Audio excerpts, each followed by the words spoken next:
Okay. Most of the windows do not appear to be fogging, but some of them are. It's kind of hard to tell. And I think this one, we're in the northeast bedroom. The windows are close to the floor than 24 inches. So you want to be careful about that. And we're having a lot of trouble with the strings. Okay. We got some fluorescent lights in closets and in lights in the attic, which do not have protectors on them.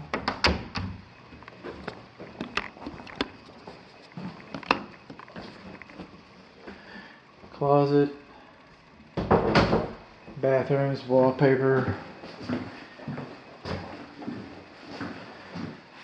This shower diverter is difficult. We have a whole 2 videos, not very good ones, I'm afraid, but we got 2 videos. In fact, I'm going to just take a picture of this, see if I can capture some more information. The tankless water heater upstairs, and there's 2. We've got battery exhaustion problems today. Closer than 24 inches to the floor. This is how I do the receptacles. And some of these windows, like this one, looks like it would be fogging, but I really don't think it is. I think that's washing. All right, but it's a big maybe on that one, especially when it's different than the other ones. Okay. This is an interesting receptacle because it definitely gets power, but I move it up and I'm not getting power. I'm flipping switches, trying to get it to go. This is the upstairs thermostat, and the upstairs, I'm calling this the game room. That's the exercise room, media room. Something to think about. Turning off some switches. I don't know if I sound tired, or you can tell by the light coming through the windows. This is going to be the last video of the day. This is the part where I like to say thank you, dear client. Thank you very much for your trust. Right here, I was getting some anomalies with the attic insulation, and in this room, some abnormalities with the attic insulation. This is the northwest bedroom north wall. This GFCI controls all the GFCIs in the bathrooms. And this door doesn't latch. And the laundry door doesn't latch either, so I'll kind of put that in there. So we've got smoke alarm here, but not carbon monoxide alarms. This window's kind of interesting. Okay. We're missing our faceplate right here. Strings don't work. Window's fogging. I counted about 2 torn screens. These windows are original. They appear to be original to the structure, so you might want to consider that. This is the thermostat. Again, inside the game room. Smoke alarm here. Now we got 3 beautiful dogs in this place, so we're not going to actually push the smoke alarms to test them. We're just doing the locations. But I recommend replacing the smoke alarms regardless. They're only as good as their warranty. So, got a little bit of a reveal at the top of this door right here.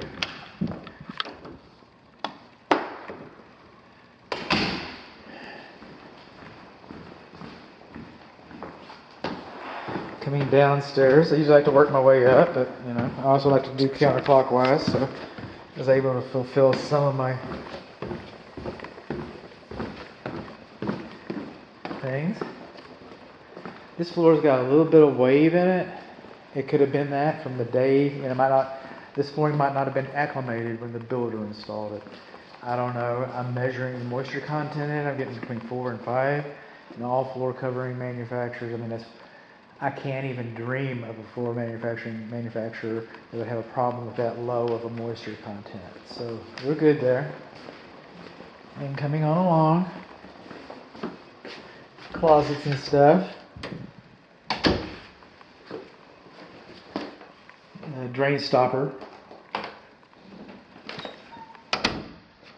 I think we got a fogging window there. Is that why I left that up? This switch is kind of interesting to get to because you got to kind of walk into the room to get to it. Well, I'm not going to be able to tell you with this much light.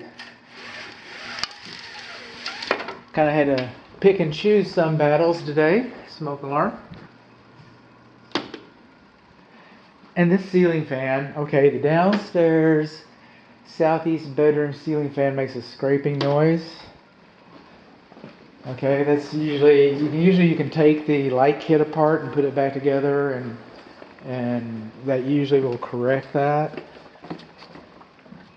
Moving in, we're having some problems with some strings, raising and lowering our blinds. This is the primary bedroom suite, and we got a little bit of a stress crack in this corner that's been painted over.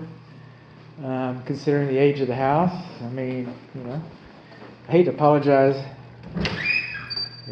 I'm supposed to be picking on stuff, but it kind of is what it is. We come in here, got some drain stoppers again. The jet tub came on for me. It was difficult. I pushed the button.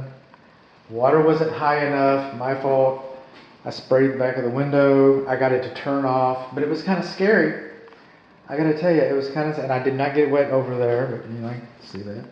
It was kind of scary because I didn't think I was going to be able to get it to turn off. But I did. And now the interesting thing is that I wasn't able to turn it back on. All right, we got a gap underneath this shower door here. This shower handle's broken, and this shower handle leaks a little bit when it's in operation. And we come along in here.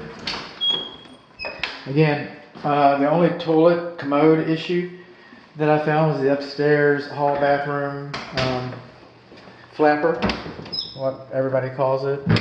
It's actually the flush valve is the proper name. If we come inside of this closet, it's dark. If we come in this closet, this is the GFCI receptacle outlet for the tub. You shouldn't have your vacuum cleaner, carpet washer, clothes steam washer. It should be this receptacle outlet. This one is to protect you in the jet tub, and it's supposed to be faceless. In 2020, when this home was built, that was a perfectly acceptable application. But today they want them faceless, so you just have the test and reset button, but you do not have a duplex, a receptacle installed inside of it, so that people can do things like that. So there's that. I've had the shower handle. Okay, this ceiling fan is too close to the bathtub. I get it, it's kind of exciting. You got the fan in here, you got the fan kit, maybe put a dimmer on it and all that, but no, these things are not supposed to be that close to the shower and the bathtub. In fact, I'll get a picture of that so I can put circles and arrows on it. All right? So yeah, I get it. It's a pretty good idea. In fact, I've done something very similar to that myself and got away with it. But once I realized what was happening, I changed it, and it was around my hot tub actually. Ceiling fans, lights, dogs, and this is the reason why we're not.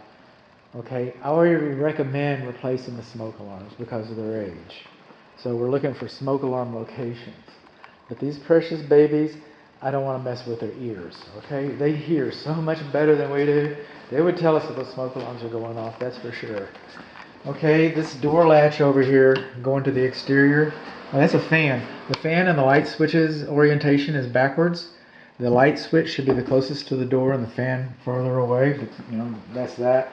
This bottom latch does not make. What I mean by does not make, without the deadbolt, it just comes right on up, That's some sign. I mean, was it how the door was hung? Or was there some movement? If there was some movement, I mean, it's still, collectively, there's not that much movement. So, was it hung that way? It could have even been hung that way. We got metal frame. I think I said this already. Metal frame, and this one's fogging right here. You've lost the seal. You do not lose any efficiency. You don't lose any security. It's ugly. Texas Real Estate Commission considers the seal to be broken. But take into consideration that this house is 23 years old. It's got original windows in it. And if one's starting to fog, two's starting to fog, I'm finding like three, well, it's only a matter of time. I mean, they're original to the structure. So nothing lasts forever except your home inspector. He lasts forever. So I'm not an engineer, don't pretend to be an engineer. I think home inspectors should stay in their lane and do their job. If I can do my job well enough, that should be good enough. But I use engineering equipment, and the Texas Real Estate Commission requires that I render an opinion about the foundation. So while I was trying to gather that opinion using doors and windows, while I was looking at the walls with like hardly any movement at all on the walls, and I'm looking at it, I'm measuring this floor, and there's no more than 2 inches of floor height elevation differential. That's within I use guidelines. I don't calculate slope, I don't use spec, I just use guidelines. FHA says no more than 1 inch within 25 feet. That's not here. This house does not have that. And then, some people that know some things have given me another guideline that I use, including the manufacturer of my equipment, and no more than 2 inches overall, and that's fine. That's fine. So, I would never dissuade my client from seeking perfection. This house certainly costs enough. If you feel like bringing a structural engineer to come in and double check my work, it does not hurt my feelings. But I think that you're probably going to be buying peace of mind, and peace of mind is worth something. So if you feel like it, do it. Get that peace of mind. But I think that's what my experience suggests that's what's going to happen. We had a couple of torn screens across the front of the house here. We got a torn floor gasket over there. This microwave is too close to the cooktop. Cooktop works fine. There you go. Yay! All of them worked. Microwave works fine. Okay, the microwave is circulating. Okay, the microwave is built into a vent fan. And code says that this corner shouldn't be any closer to this grill than 24 inches. First, code says you don't even have to have a vent fan. But if you do have one, it says it shouldn't be that close. Well, then code says refer to the manufacturer. So if KitchenAid, okay, UL listed, okay, if their instructions say that this corner can be 30 inches to this corner, then they're okay with it. It still looks a little tight to me, to be honest. Let's see. I think I put a tape measure in my pocket here somewhere. I think I did. Did I put it up already? So I'm just going to go with the 24 inches. What I'm seeing is a stock pot. If you're going to do gumbo, so it's going to be kind of tight. So chili, you use a smaller pot. I don't know. We got a second microwave plus a convection oven plus an oven. This all seems to be working fine. Refrigerator conveys. I don't inspect refrigerators. This is a piece of mechanical equipment, much like your air conditioner. If you're going to buy this refrigerator and you're depending on it, if you're sliding it out into the garage as a beer box, that's fine. But if you're depending on this, the filters need to be cleaned. The water filter needs to be cleaned. The coils, the evaporator coils need to be cleaned. And let's see right here, got a lens is kind of laying down there, a little bit. But you can see we're making ice, and that's not store-bought ice. I've seen store-bought ice before. That's not store-bought ice. Okay, so if you think that I did a good job for you, a good Google review means a lot to a small businessman like me. So I'd really appreciate that. And what else? Thank you for your business. The dishwasher, almost forgot. Yay! Here comes the steam. Okay, that's how I clean my camera lens. My microfiber is buried in my pocket somewhere, so I'll just... Oh, it's my glasses. Okay, that too. Now over here, and this is my parting gift, if you will. Thank you for your business. Thank you for your trust. Those things mean the world to my family and I.